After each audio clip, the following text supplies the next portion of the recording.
Hola, bienvenidos y bienvenidas a esta nueva edición del Podcast Médico.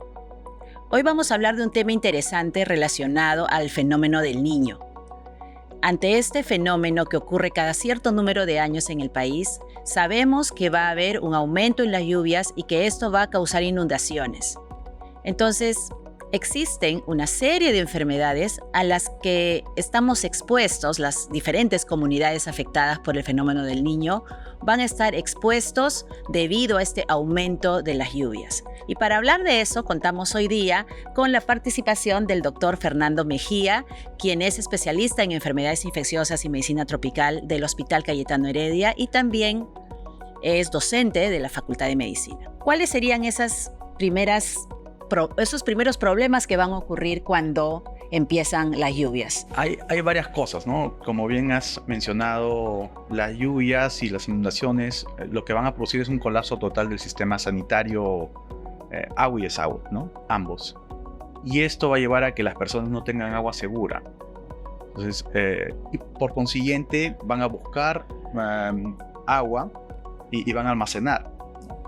Entonces, y lo otro es que al no tener agua limpia, potable, no van a poder lavarse las manos, no van a poder preparar bien adecuadamente sus alimentos o lavar bien sus alimentos, y va a haber una mayor probabilidad de tener infecciones, ¿no? Especialmente infecciones gastrointestinales, ¿no?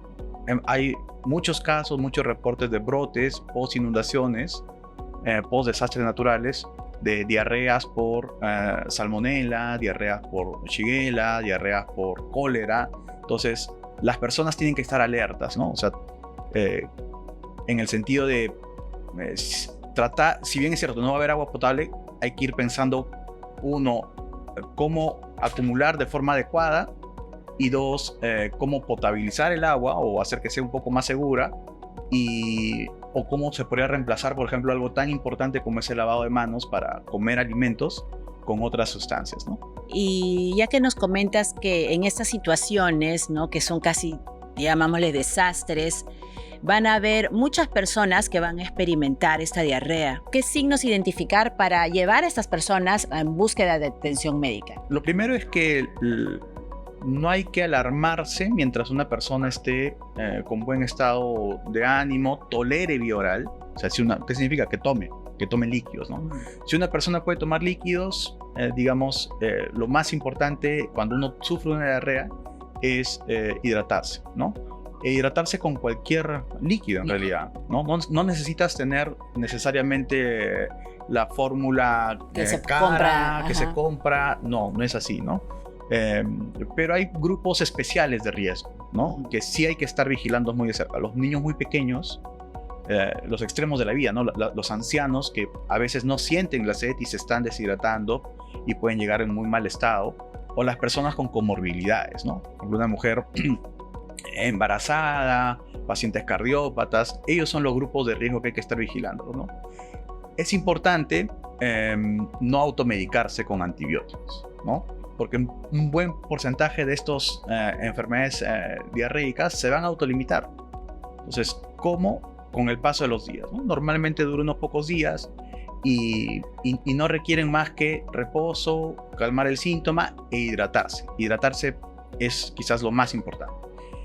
Los pacientes que sí tienen diarreas con sangre, hacen fiebre con escalofríos y asociados a diarrea con sangre, eso sí probablemente van a requerir antibióticos y tienen que acudir a un establecimiento de salud, ¿no? O, como le mencioné, los pacientes que son grupos de riesgo, ¿no? Que pueden pacientes inmunocomprometidos, pacientes con cáncer, pacientes muy pequeños, ancianos y con comorbilidades importantes. Pero después, la gran mayoría, felizmente, solo con cuidados de la casa, hidratación importante, van a mejorar. Sí. En el paso de los días van a haber otras enfermedades ya de otro origen, ¿no? Que son aquellas que ocurren por la transmisión de mosquitos. Entonces, cuando tenemos tantos pozos de agua, van a haber más lugares para que esos mosquitos pongan huevos y proliferen, y con esto también aumente la incidencia de enfermedades que son transmitidas por mosquitos. Entonces, hablemos de eso. ¿De qué enfermedades son las que más debemos preocuparnos? Los arbovirus va a depender mucho de la región donde uno viva, pero de lejos el arbovirus más común es el dengue, ¿no? Acabamos el año pasado de tener un brote de dengue importante con un significativo número de muertos y número de casos, y esto se puede repetir, ¿no? Es muy probable que se repita. ¿Por qué? Porque las personas, al no tener agua potable, debido a las inundaciones, normalmente empiezan a juntar agua, ¿no? De las cisternas, y si no tienes el cuidado para evitar la proliferación de los mosquitos, va a empezar a proliferar los mosquitos. Basta que haya una persona infectada, enferma, para que ese mosquito pique a la persona enferma y ese mismo mosquito transmite a una persona sana, y así se produzca una diseminación en cadena, ¿no? Entonces, es bien importante que las personas sean conscientes de que el dengue, de todas maneras, en épocas de lluvia, va a aparecer. Y nosotros tenemos que ser responsables en el sentido de tomar las medidas de prevención para evitar la proliferación de los mosquitos. Otra enfermedad que aparece especialmente en la selva es malaria, ¿no? Después de periodo de inundación. Y la malaria es una infección también transmitida por mosquitos, pero es una infección parasitaria, ¿no? Esta sí tiene tratamiento específico. Entonces, y tenemos zonas endémicas de malaria que normalmente tras las inundaciones y lluvias incrementa también la proliferación del mosquito y incrementa la transmisión a las poblaciones que están afectadas, ¿no? Malaria tenemos en toda la selva y en norte del país, ¿no?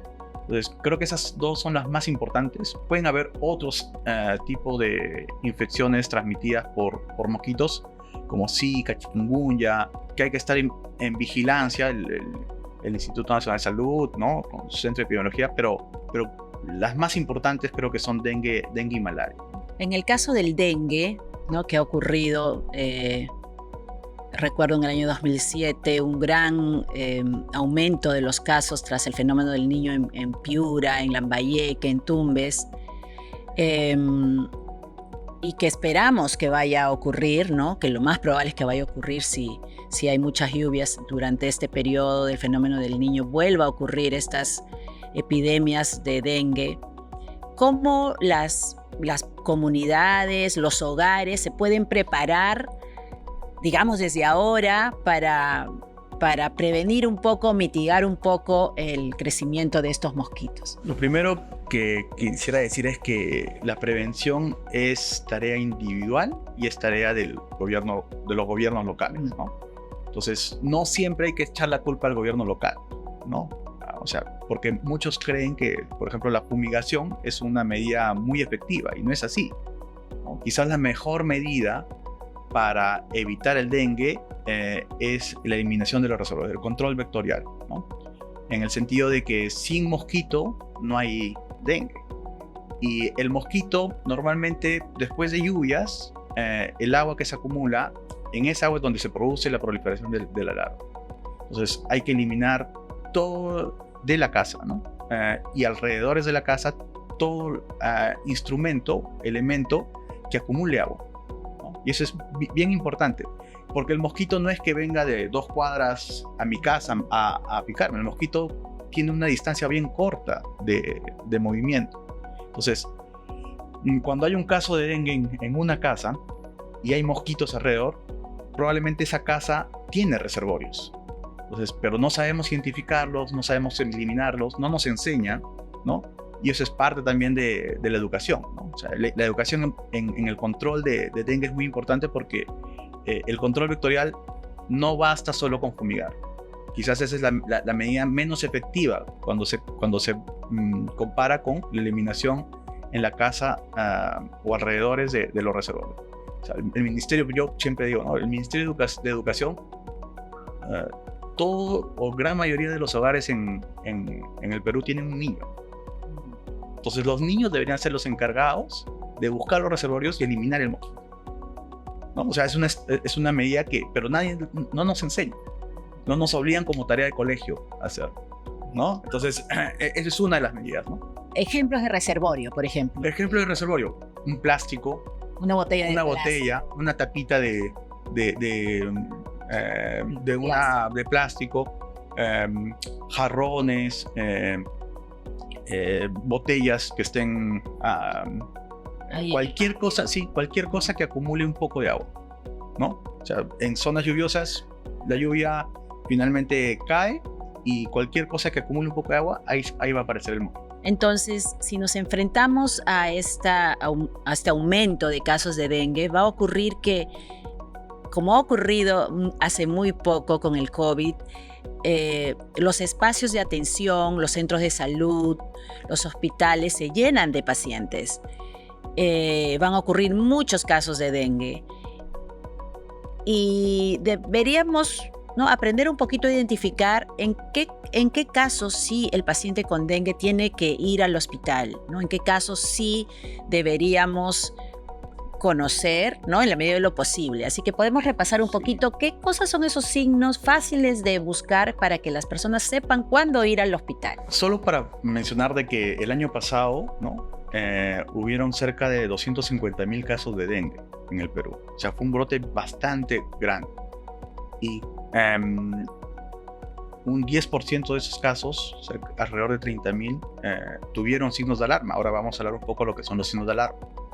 Y menos del 1% finalmente llegaron a ser graves y hubieron alrededor de 450 muertos.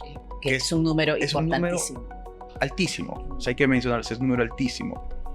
Entonces, ¿qué pasa? ¿Por qué el dengue genera esto, ¿no? Primero por el hecho de que si ya no pude eliminar los reservorios, prepararme para contener y evitar la infección, cuando ya estoy infectado, lo primero que tengo que tener claro es que el dengue me va a dar fiebre, me va a dar mucho malestar, pero no necesito una prueba de dengue, de confirmar dengue, para yo estar alerta si es, en el manejo, ¿no? Y ese es un error. Ese es un error que normalmente en COVID también se dio. Las personas buscaban la prueba y si la prueba les salía negativa, se confiaban y terminaban luego de unos días hospitalizados con insuficiencia respiratoria. En dengue pasa lo mismo. En dengue, la prueba no te dice necesariamente si es que tienes o no tienes dengue. La prueba te confirma cuando sale positiva, pero cuando sale negativa, no te descarta. Entonces, ¿qué es lo que tienes que hacer? Estar alerta. El dengue siempre va a tener 3 etapas, ¿no? Toda persona que hace un dengue sintomático va a tener una etapa de fiebre. En esta etapa de fiebre, normalmente las personas tienen muchos síntomas, pero no llegan a complicarse. Y esto es muy importante para los padres de familia. Cuando la fiebre cae, o está, que usualmente se da entre los 3-5 días, es donde las personas entran en mayor riesgo, ¿no? Y esta fase crítica, la mayoría de las muertes se da en este periodo. ¿Por qué? Porque uno no logra identificar qué pacientes son los de riesgo, qué pacientes son aquellos que van a complicar. Porque no nos enseñan a identificar los signos de alarma. Entonces, eso tiene que ver con capacitación al personal de salud y también con educación a la población, ¿no? A la población, ¿qué hay que decirle? ¿O qué tiene que hacer? Si tengo fiebre y sospecho que tengo dengue, tengo que vigilar, primero, hidratarme, tomar muchos líquidos, calmar solamente con paracetamol la fiebre y vigilar los signos de alarma. ¿Qué signos de alarma puedo vigilar yo como paciente? Vómitos. Si tengo vómitos persistentes, tengo que acudir al hospital. No esperar a que se me pase, no. Si tengo dolor abdominal, también tengo que ir al hospital. Si tengo algún estigma sangrado, me sangra la nariz, me sangra las encías, orino un poco más rojizo, inmediatamente tengo que ir al establecimiento de salud, ¿no? O si es que especialmente en niños lo ven que el niño no come, no se mueve, no está activo, ¿no? Se torna más irritable o tiene mucho sueño y para todo el tiempo durmiendo. Esas son las personas que tienen riesgo, ¿no? Eso es lo que la población puede identificar como signos de alarma en dengue, ¿no? Entonces es bien importante. lo más importante en dengue es hidratarse, manejar el paracetamol. Por favor, no se automediquen, no existe un tratamiento específico para el virus. Hay muchos que le meten antibióticos intramusculares. Está prohibido los intramusculares. Hemos visto complicaciones severas, hematomas grandes a raíz de que, como en el dengue hay plaquetas bajas, le ponen intramusculares y se forma un hematoma, luego ese hematoma se infecta y las complicaciones que hay, ¿no? No usen los llamados AINES, ¿no? Naproxeno, ibuprofeno, no se usa porque eso hace que las plaquetas no coagulen. O sea, encima que tenemos pocas plaquetas en dengue, no van a coagular bien y eso va a llevar a mayor riesgo de sangrado. Entonces, esas cosas son importantes. Y sobre todo a los padres de familia, ¿no? Que están muy alertas cuando el hijo tiene fiebre. Todos los que tenemos hijos, cuando nuestro hijo hace fiebre, nos preocupamos. Cuando se va la fiebre, como que nos relajamos, ¿no? Decimos, ya está mejor. En dengue no. En dengue eso es la fase más crítica, más peligrosa es cuando la fiebre se va. Entonces, ya cuando mi paciente deja de hacer fiebre, ahí es donde tengo que estar mucho más atento en las próximas 48 o 72 horas de que no hayan estos signos de alarma que hemos mencionado. Entonces hemos hablado de, digamos, las condiciones más frecuentes, que son las enfermedades diarreicas y las enfermedades transmitidas por mosquitos. Podrían haber otras enfermedades también, de repente un poquito con nombres un poquito más exóticos. A ver, ¿de qué otra enfermedad podríamos hablar, Fernando? Algo que es muy frecuente en época de inundación es la leptospirosis. ¿De qué se trata? La leptospirosis es una bacteria que normalmente eliminan ciertos mamíferos, roedores, perros, mamíferos en general, ¿no? A través de la orina. Y eso contamina, ¿no? Las superficies y obviamente cuando se produce la inundación hay colapso de los desagües. Todas esas aguas hervidas que están llenas de heces y orinas de mamíferos salen digamos, al exterior y las personas entran en contacto con esas aguas. Y a través de pequeñas erosiones o a través de la cavidad oral, los ojos, la conjuntiva, infecta y puede dar un cuadro febril, ¿no? Y es un cuadro febril que va asociado con mialgia, asociado a dolor muscular intenso, a veces pequeños estigmas de sangrado en los ojos, conjuntivitis, ¿no? Y a veces puede ser muy parecido al dengue, ¿no? Entonces, hay que tener primero mucha sospecha clínica. O sea, ahí es una cuestión de capacitación al personal médico, pero los pacientes tienen que estar también muy alertas, ¿no? De que si es que yo he estado expuesto a aguas hervidas, ¿no? Tengo que comunicar al médico que puedo tener esta condición, ¿no? O por lo menos, si es que busca o si es que sospecha que puedo tener esto, brindar un tratamiento. Las formas leves, esto sí requiere antibióticos, ¿no? Y la mayoría de las personas igual no va a hacer complicaciones, ¿no? Mayores. Se va a autolimitar o van a hacer alguna forma no severa, ¿no? Los casos severos son menos frecuentes. Muchas gracias, Fernando. Bueno, hoy hemos tenido un tema muy interesante que ha abordado diferentes aspectos. El fenómeno del niño ya llegó, van a haber lluvias, eventualmente van a haber inundaciones y todos en nuestras casas podemos irnos preparando, sabiendo dónde vamos a poner el agua segura con la que vamos a preparar nuestros alimentos, también eliminando todos esos desechos que pueden ser eventualmente el nido para que el mosquito ponga sus huevos. Y también hemos podido ver algunos grupos de personas que podrían estar más en riesgo de desarrollar formas severas de diarrea, como son los niños, los adultos mayores, y también en los casos de dengue poder identificar a las personas que tienen más riesgo de complicaciones. Les damos las gracias por la atención en este podcast y nos despedimos de ustedes hasta una siguiente ocasión. No se olviden que estamos en nuestro canal cayetano.plus, donde podrán seguir todos nuestros programas.